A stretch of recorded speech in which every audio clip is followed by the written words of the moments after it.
Indian അതിർത്തി കടക്കുവാൻ ശ്രമിച്ച 3 Pakistan വിമാനങ്ങളെ India തുരത്തി കഴിഞ്ഞു. അതിൽ ഒരു F-16 വിമാനത്തെ ഇന്ത്യ വെടിവെച്ചിടുകയും ചെയ്തിരിക്കുന്നു.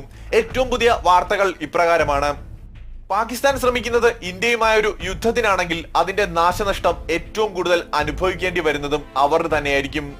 ആദ്യം അവർക്ക് നഷ്ടമായത് ബംഗ്ലാദേശ് ആണെങ്കിൽ ഇപ്പോൾ കൈവശം വച്ചിട്ടുള്ള ഇന്ത്യക്ക് അവകാശപ്പെട്ട പാക് ഒക്യുപ്പൈഡ് കാശ്മീരും പാകിസ്ഥാൻ പിന്നെ എന്നേക്കുമായി മറന്നേക്കുക. ഇന്ത്യ അതുകൂടി ഇങ്ങ് സ്വന്തമാക്കും. 1971 യുദ്ധത്തിൽ ഇന്ത്യ ആഗ്രഹിച്ചിരുന്നുവെങ്കിൽ പാകിസ്ഥാന്റെ കൈവശമുള്ള ഭൂരിഭാഗം പ്രദേശവും നമ്മുടെ കൈകളിലിരുന്നനെ. ഇന്ദിരാഗാന്ധിക്ക് പറ്റിയ ചെറിയ ഒരു പിഴവായി മാത്രം അതിനെ അന്ന് നമുക്ക് കണക്കാക്കാം.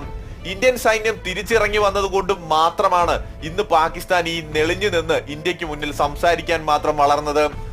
1971 യുദ്ധത്തിൽ തോറ്റു തുന്നമ്പാടി ഇന്ത്യക്ക് മുന്നിൽ തല കുനിച്ചു നിന്ന പാകിസ്ഥാനെ ആരും മറന്നിട്ടില്ല. അന്ന് ഇന്ത്യ ആഗ്രഹിച്ചിരുന്നുവെങ്കിൽ പാക് ഒക്യുപ്പൈഡ് കാശ്മീർ മാത്രമല്ല പാകിസ്ഥാന്റെ പ്രധാനപ്പെട്ട പല ഭൂപ്രദേശങ്ങളും ഇന്ത്യക്ക് പിടിച്ചെടുക്കാമായിരുന്നു. എന്തായാലും 1971 ഇന്ദിരാഗാന്ധിക്ക് പറ്റിയ ആ പിഴവ് ഇനി ഇന്ത്യ ആവർത്തിക്കുമെന്ന് പാകിസ്ഥാൻ കരുതേണ്ട. ഇന്ത്യക്കെതിരെ യുദ്ധത്തിന് പുറപ്പെടുന്നതിന് മുമ്പ് 1971 ഒരിക്കൽ കൂടി ഓർക്കുന്നത് പാകിസ്ഥാന് നല്ലതായിരിക്കും. ഇനി ഒരു യുദ്ധമുണ്ടായാൽ ബലൂചിസ്ഥാനെ കൂടി മറന്നേക്കുക, ഒപ്പം പാക് ഒക്യുപ്പൈഡ് കാശ്മീരിനെ മറന്നേക്കുക. അന്ന് ബംഗ്ലാദേശ് സ്വതന്ത്രമായെങ്കിൽ ഇത്തവണ ബലൂചിസ്ഥാൻ സ്വതന്ത്രമാകും.